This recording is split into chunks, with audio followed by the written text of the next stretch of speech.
So over here you can see that I have a video and a photo right here. If I were to go around and type in a text, you can see that this is center aligned right now. I can go around and left align my text, as you can see right here. And similarly, I can go around and align out my videos or photos as I like as well.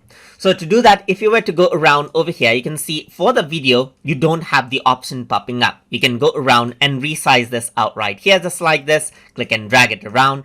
But for photo, you can see that you can align it to the left, center, and right here, just like this, as you can see. You can also go around and choose the size of the photo, as you can see right here.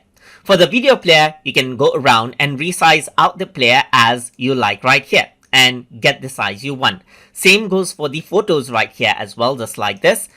But for the photos, you got the alignment option over here, just like this as well. And you can go around and choose a size as you like right here, just like this. You can go for extra large. You can go around and select out, let's say for example, large right here and so forth, and place out the image and resize it as you like inside of Blogger post.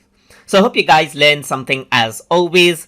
And as always, please like, comment, share, and subscribe.